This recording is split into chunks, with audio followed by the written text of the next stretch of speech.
Revelation chapter 22 verses 12 to 13. Jesus Christ speaking. Behold, I am coming soon, bringing my recompense with me, to repay each one for what he has done. I am the Alpha and the Omega, the first and the last, the beginning and the end. Amen. So we're going to be looking at now Islam, jihad. What does jihad mean? Well, I'll give you I'll give you a hint before we start as to the answer to that. Dakar, Senegal. This was happened reported on approximately a week ago. Dakar, Senegal. At least 40 farmers were killed in an attack by Islamic militants in northeast Nigeria's Borno state. A government official said on Monday. The attack Sunday was suspected to have been carried out by extremists from the Boko Haram group. You've all heard of Boko Haram group, and it's breakaway faction that is loyal to the Islamic State group in Borno's Dunbar community, said Borno State Governor Babakanu Umaru Zulum.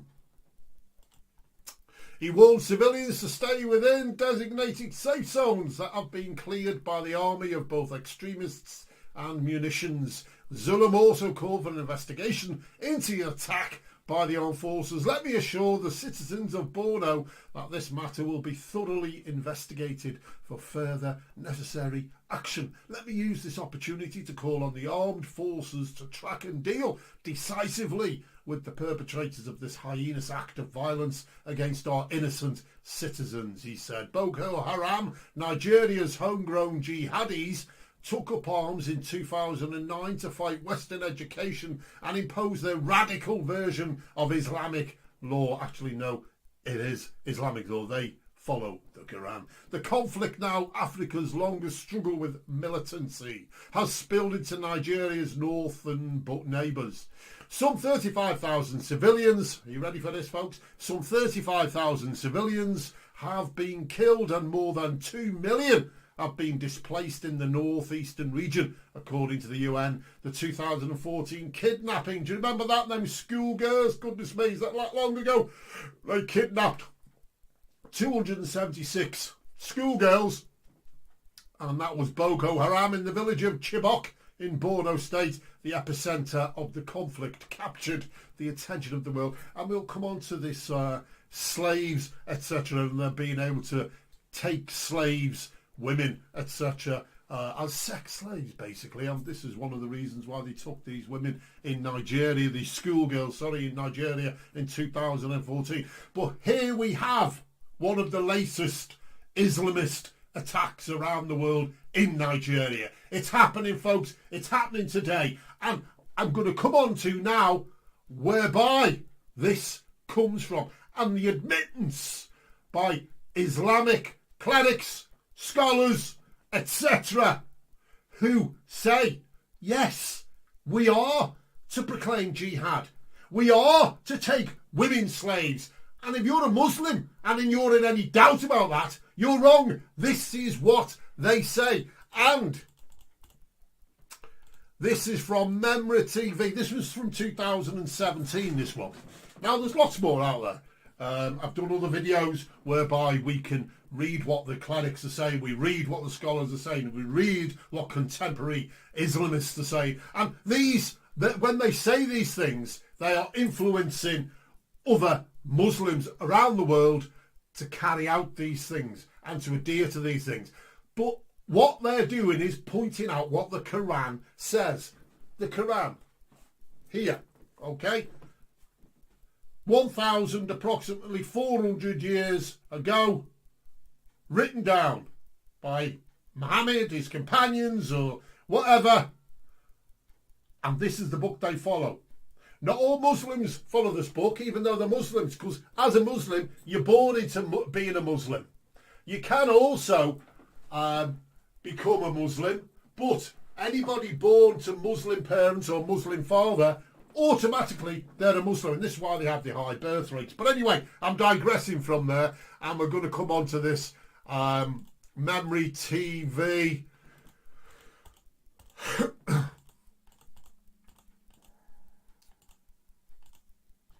Kuwaiti cleric Salim at Tawil, jihad for the sake of Allah means fighting the infidels to make them convert to Islam. Enslaving infidels is one of the virtues of Islam. You know, whenever you speak about this, even in the Western media, anywhere around the world where they're all in denial, even to you know, other Muslims and real Muslims, they will deny this. But it's clear their clerics, this one also, at Tawil, fully understands what jihad means and taking slaves, female slaves, means. And it's about enslaving infidels is one of the virtues of Islam.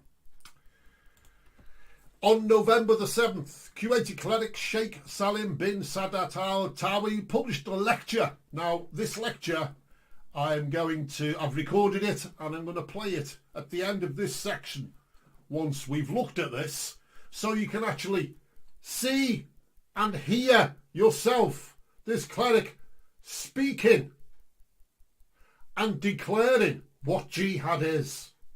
So the lecture on his official YouTube channel explaining the concept of jihad, Sheikh Tawil said that while jihad has different meanings, which it does, jihad for the sake of Allah, specifically jihad for the sake of Allah, means fighting infidels and non-believers in order to spread Islam. He further explained that slavery is part of Islam and that Muslims should not try to deny this. In fact, he said Muslims should not deny this, and they do deny it. Many of them know what it does.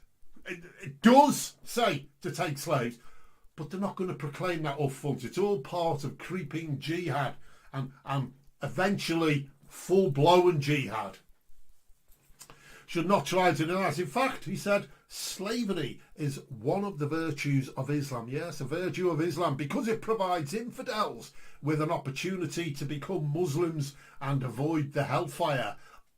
Over the past decade, Sheikh Tawil has visited the US several times, so he's been allowed into the United States to propagate this. I've recently done a video, and it's on my channels, whereby in the UK, there are imams, clerics, etc., in UK mosques, Liverpool, Manchester, Birmingham, London, who are proclaiming to wage violent jihad. Violent jihad.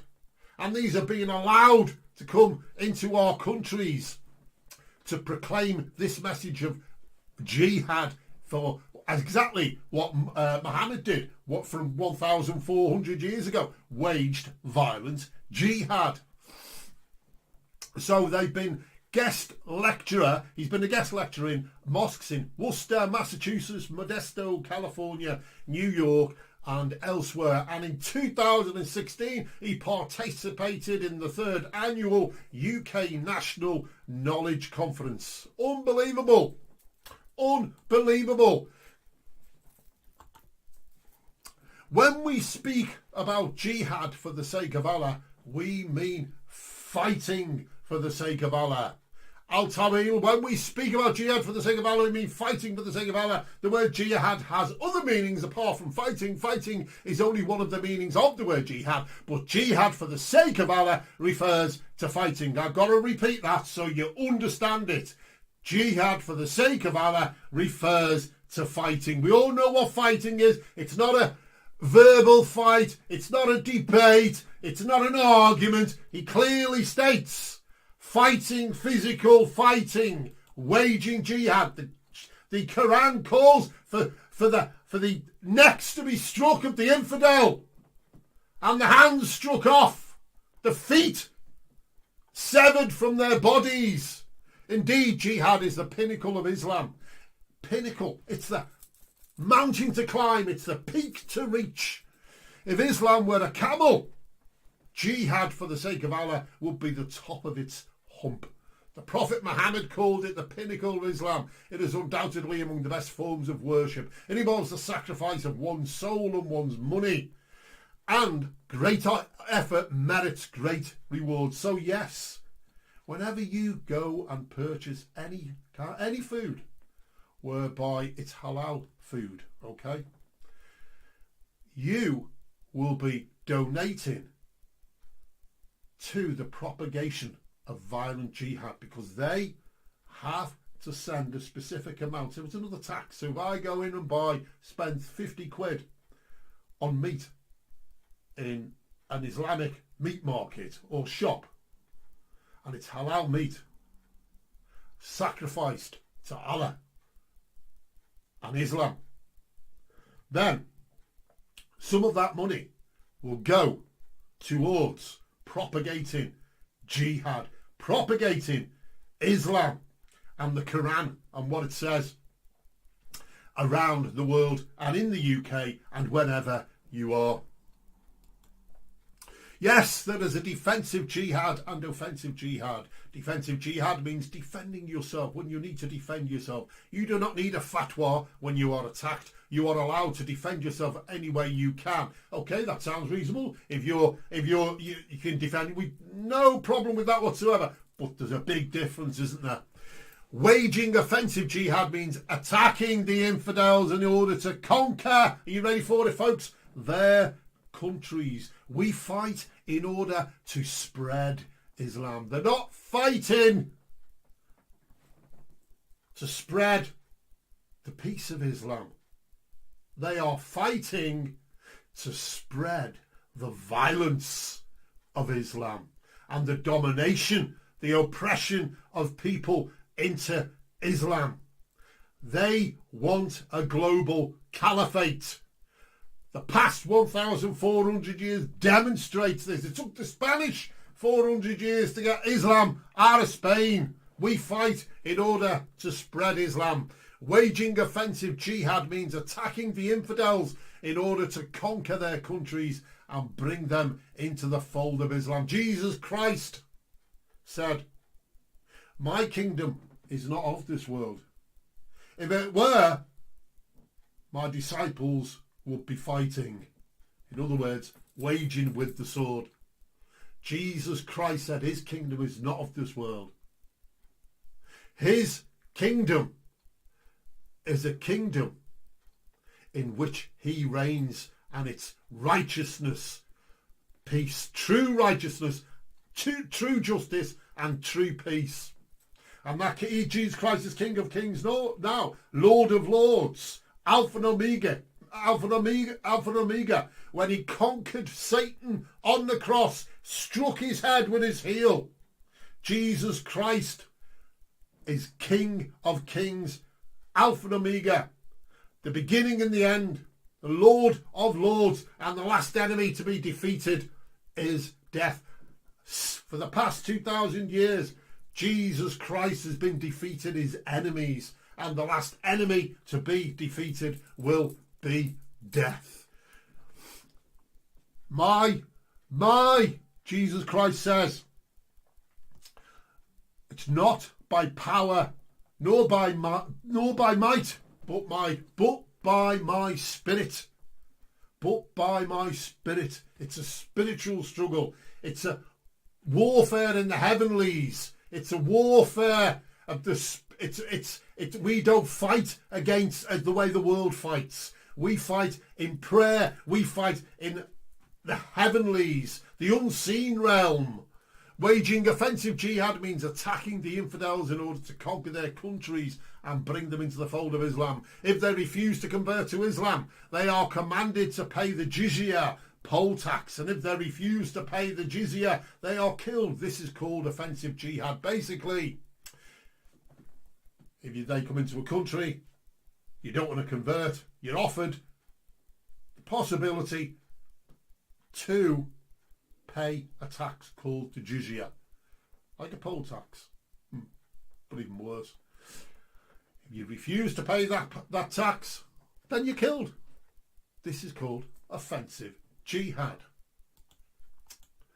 Indeed, the greatest goal of jihad for the sake of Allah is to instate monotheism. That is, there's one God. Until religion belongs to Allah alone, and that is Allah. One God, Allah.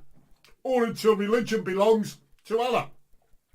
According to another verse, fight them until there is no more fitna, which means polytheism, multiple gods. Until religion belongs to Allah alone. In other words, there's no other religion. So if you think you can go to an Islamic country and practice your religion, practice your belief system, and you are totally in error, and you are badly mistaken. Look at Saudi Arabia. You can't convert to Christianity there. Nope, you can't convert. Many other Islamic countries, Iran, many other Islamic countries, you can't convert to Christianity. You can't convert to any other religion. It's all about the Quran. It's all about Allah. It's all about Islam. According to the Sunnah, as it appears in the two Sahih compilations, the Prophet Muhammad said, I was ordered to fight the people. Why? He said, until they attest that there is no God but Allah, and that Muhammad is his prophet, and they establish prayer and pay the zakat. And this is why we see the Islamic invasion of the United Kingdom now being allowed to be propagated. They're coming across on the channel. They're coming across by all different means. They are men of fighting age. They are, I think Saddam Hussein said that they will flood the West with men. They will invade us through immigration and they will spread Islam. That was Saddam Hussein, the leader of Iraq, who fashioned himself on Nebuchadnezzar, the old Babylonian king, the old ruler of Babylon, who invaded Jerusalem and Israel around about 6 BC. And God used him to punish the people of Israel for their sin and rebellion against him. But God also punished Babylon, punished Nebuchadnezzar for the evil that they did, because we're all responsible for our own sin. All have sinned and fallen short of the standard of God. All have fallen short. The reason we fight is in order to spread Islam. Let's say there is someone who prevents you from speaking Islam to all the infidels, all people on earth who were created by Allah so that you could worship him. You want to spread your religion both to jinns and to people. If somebody is preventing you from doing so, you may fight him so that you can spread Islam. It's all about fight, isn't it? We do not do this in order to take the money off the infidels, in order to expand the Muslims' lands, or in order to gain control over them. No, we fight them so that they will become Muslims. That's the aim. That's the goal. One of the virtues of Islam is that the women and children of the enemy are taken as slaves. So we've seen there what jihad is, violent jihad, and now we're coming on to the fact, as we saw with Boko Haram, as we've seen, just read to you before, what happened in 2014. They took these girls as slaves. It's all written within the Quran. Muhammad did it himself. One of the virtues of Islam is that the women and children of the enemy are not killed. They are taken as, it's a virtue. They are taken as slaves and they are treated well. They are treated well. Used as sex slaves. Right, okay. They are called upon to convert to Islam. How many Muslim ulumu were white slaves who were put to use by Allah as Islamic scholars? If they had died as infidels, they would have been condemned to eternal hellfire. Instead, they were taken captive. The Prophet Muhammad took a Jewish woman and married her, and she became the mother of the believers. Imagine that she had been Jewish before. Had she died believing in a distorted Judaism, she would have gone to hell. Instead, she was taken captive and she was found to be the most suitable woman for the Prophet Muhammad. Had she died believing. So this is one of the virtues of Islam, but some people are trying to shrug it off and say, there is no slavery in Islam. How can you say this? It is in the Quran. And this is this cleric saying these, okay? He's shaking the Muslims. He's shaking them. He's saying, this is what's written. You shall follow it. Adhere to it. And they do. So we have there slavery, jihad, etc. Around the world we see what those who follow the Quran are doing. And if you're thinking to yourself, well, you know, why is this happening? Surely we're told that Islam is a religion of peace and it's all love and cuddles and pink fluffy dice and things like this. Well, if you still think that, I mean, you don't even need to read the Quran here to be able to understand what is happening around the world and in Muslim countries is something which surely, if they're following their holy book, they shouldn't be doing. And then it starts putting doubts in the mind. Have you got doubts in your mind as to what the media are telling you? Have you got doubts in your mind about that with what you're witnessing? And then the fact that they try to hide things, this, you know, people getting into wagons and cars and taking blades everywhere and stabbing people, and all the from Afghanistan, they're coming in and they're just causing absolute, the bloodlust is unbelievable, all in the name of Islam, all in the name of Muhammad, all in the name of Allah. Well, the place to look is in the Quran and the Hadiths. You'll find it there. And it's to be carried on. It's not like something which these shouldn't be following anymore, because the Quran clearly states you must fight for Allah. You must fight the infidel. This cleric has clearly stated that. And now you can hear what he says himself in his own voice. Not just me, so I'm not just making it up. So there you go.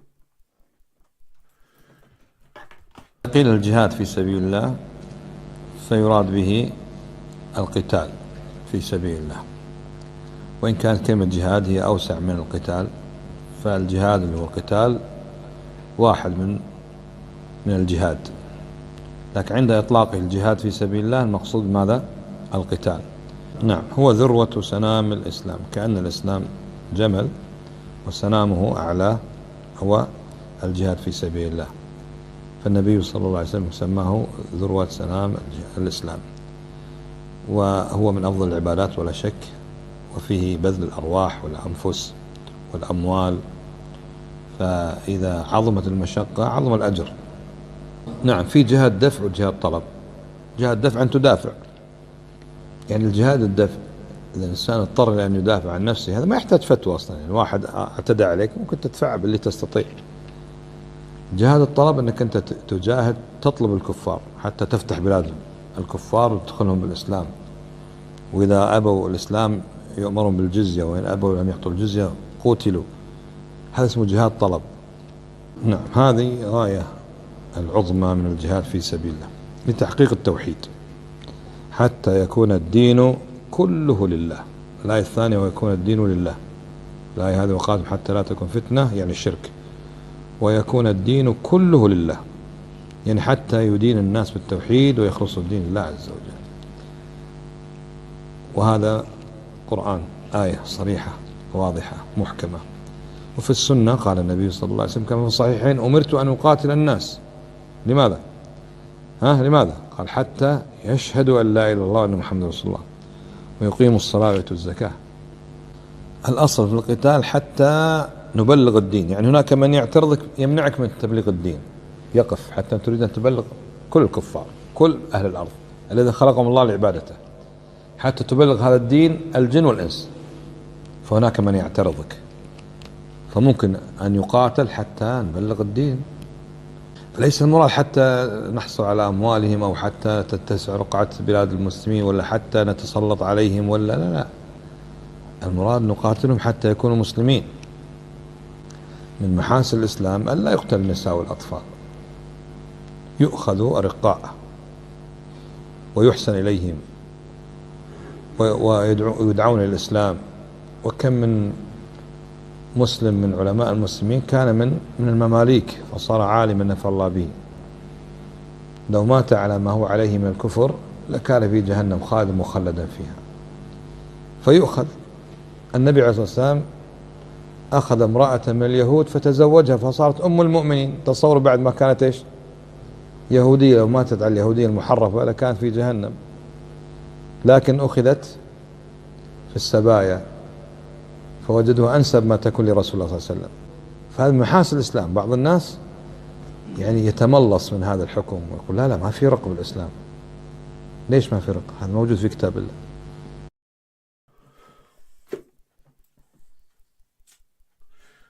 Now let's look at John chapter 10. This is Jesus Christ speaking, and he's been speaking to lots of different people. He's speaking to the Pharisees.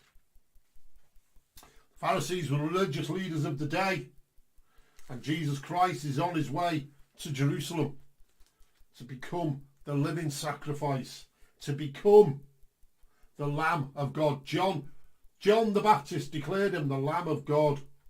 And Jesus Christ, throughout his earthly ministry, proclaimed and demonstrated who he is to those who witnessed him and who followed him and who asked questions of him. And here, the Pharisees had been listening to him, and he'd been healing people, etc. And he'd been putting them on the spot. And Jesus Christ is telling them that he's the good shepherd. Now they should have known what that meant, because in the Old Testament they should have known that God is the good shepherd. That it's God who is the good shepherd. But they reviled him. They didn't want to accept, because they didn't want to lose what they had. And they were in rebellion against God. Jesus Christ often said to them, if you'd have known Moses, you'd listen to me. You're listening to your father, the devil, Satan, who leads the whole world astray. And in John chapter 10, verse 7 to 19. So Jesus again said to them, truly, truly, I say to you, I am the door of the sheep. All who came before me are thieves and robbers, but the sheep did not listen to them. I am the door. If anyone enters by me, he will be saved and will go in and out and find pasture. The thief comes only to steal and kill and destroy. I came that they may have life and have it abundantly. I am the good shepherd. The good shepherd lays down his life for the sheep. He who is a hired hand and not a shepherd, who does not own the sheep, sees the wolf coming and leaves the sheep and flees, and the wolf snatches them and scatters them. He flees because he is a hired hand and cares nothing for the sheep. I am the good shepherd. I know my own, and my own know me. Just as the Father knows me, and I know the Father, and I lay down my life for the sheep. And I have other sheep that are not of this fold. I must bring them also, and they will listen to my voice. So there'll be one flock, one shepherd.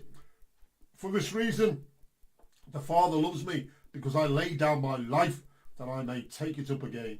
No one takes it from me, but I lay it down of my own accord. I have authority to lay it down, and I have authority to take it up again. This charge I have received from my Father. Now compare Jesus Christ to Muhammad here. Muhammad, the false prophet. The claim is Muhammad is the prophet that Moses spoke about, but he's not. Jesus Christ is the prophet Moses spoke about. Jesus Christ is the one. Another will come after me, like me. Him you must listen to. Not Muhammad.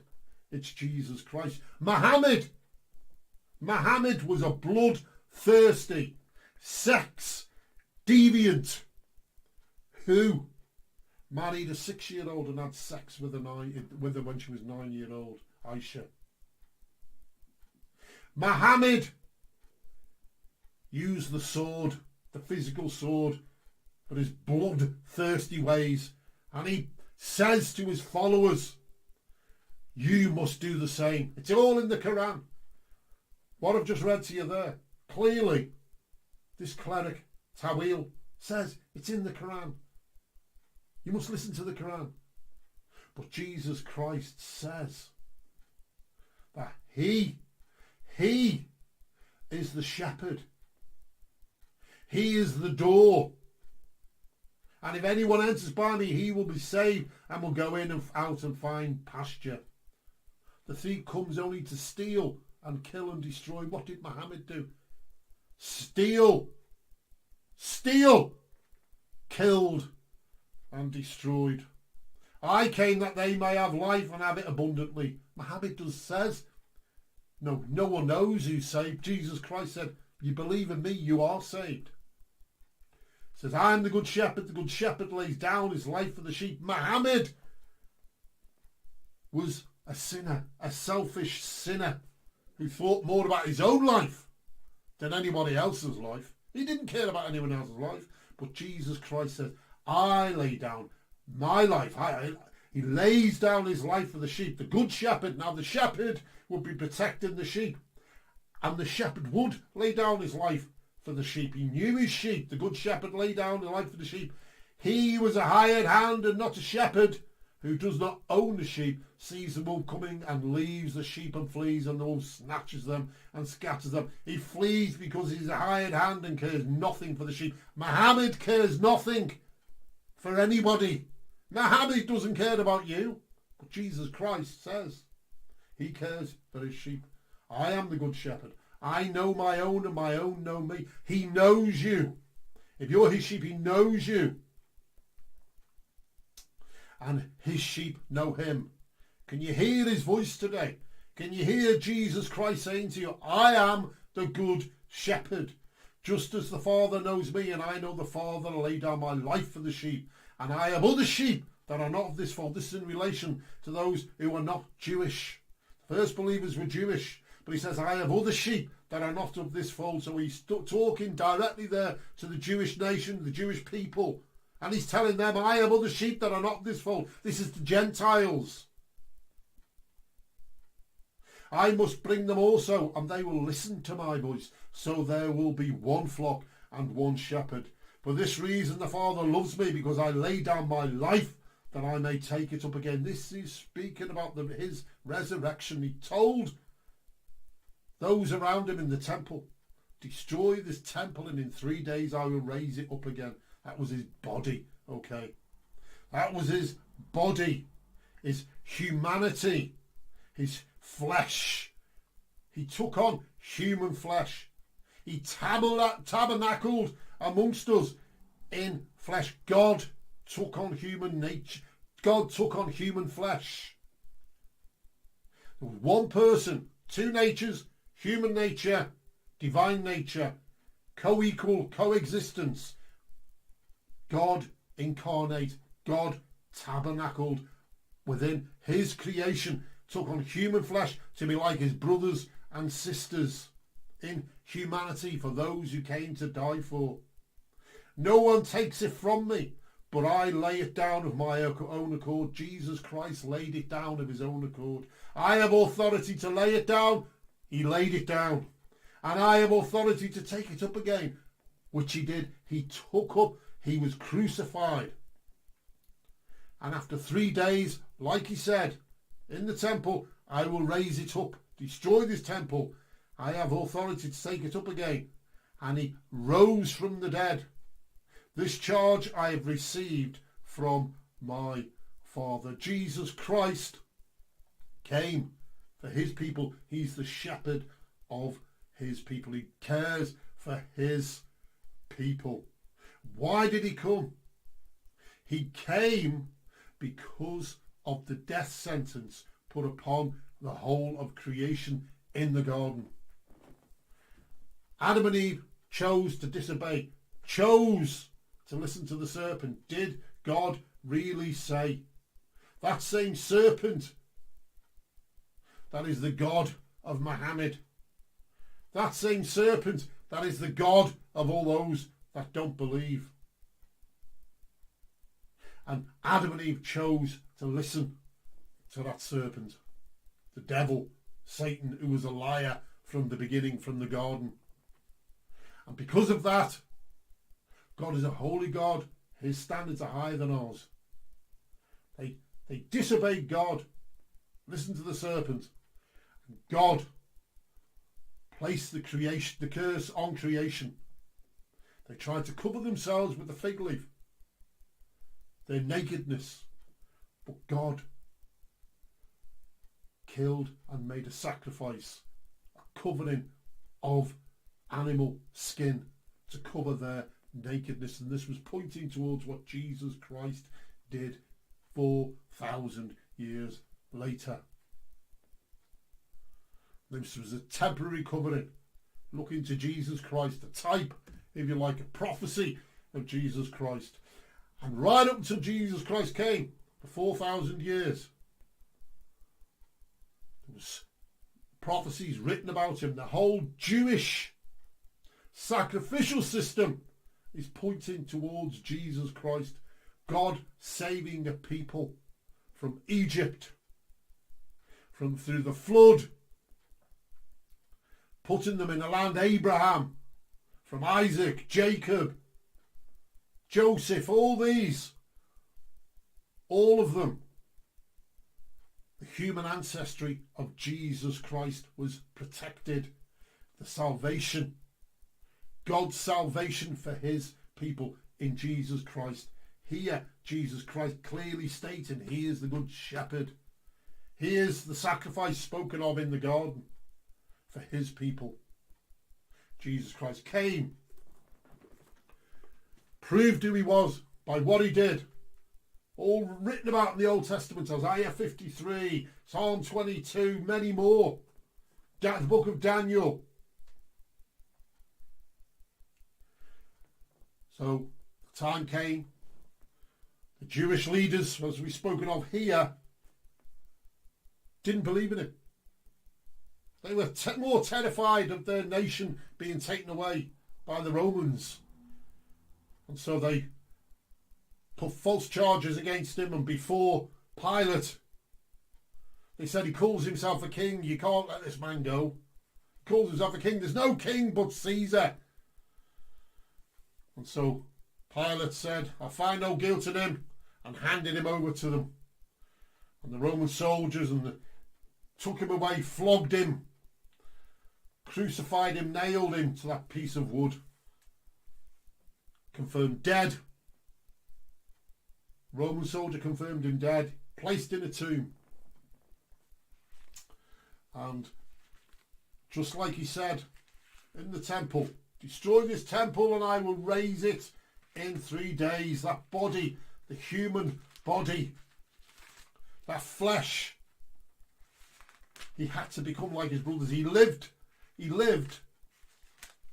exactly what no one apart from him has done. That life, and that is the perfect life, following the laws of God. He was the only one. Adam failed. But he, Jesus Christ, succeeded, and that for his brothers. He lived what we couldn't do for us, because we're sinners. Even though he was tempted, he succeeded. And he, 3 days later, after being placed in the tomb, he rose from the dead, and he was witnessed by many at one time, hundreds of people at one time. Paul the Apostle said that he appeared to hundreds of people at one time, basically saying, if you don't believe me, go and speak to them. And so he appeared to people on the road to Emmaus and said, look at the Old Testament scriptures. And he showed him that the things that took place, his crucifixion, had to happen. And he showed them from the Old Testament, written hundreds of years before. And they believed on him. Then they believed, and he appeared to them. And he appeared to Thomas, doubting Thomas, after he rose from the dead. And Thomas said to him, said, unless I put my fingers in to the wounds or whatever, then I'm not going to believe. And then Jesus Christ appeared before him. And Thomas said, my Lord and my God. The first fruits from the dead. Jesus Christ conquered death, conquered that death sentence by being the first fruits of the dead. And that's what it's all about. The The last enemy to be defeated is death. The last enemy to be defeated is death. And that's what Jesus did. There will be no more death. Those in their graves will rise to judgment by their own works, or into an eternity with Jesus Christ, because he took on their punishment for them and imputed upon them God's, Jesus Christ's righteousness. The Bible says if you confess with your mouth that Jesus Christ is Lord and believe in your heart that God raised him from the dead, you will be saved. Saved from the wrath of God that's coming upon the whole world when Jesus Christ comes a second time. He came a first time to deal with sin. He's coming a second time for those that are waiting for him. Are you waiting for him? Are you in denial? Are you in denial? Are you rejecting Jesus Christ? Can you hear his voice? Do you know his voice? Do you know your shepherd? If you know your shepherd, turn away today from your old life. Pick up your cross. Jesus Christ said, pick up your cross and follow me. Follow me, Jesus Christ said. And he's gone to prepare a place for all of his sheep, for all of his people, all those that will believe on him, to prepare a place. In his house there's many mansions. If it were not true, I wouldn't have told you. Jesus Christ came and conquered death for his people by his life, ministry, crucifixion, death and resurrection. Amen.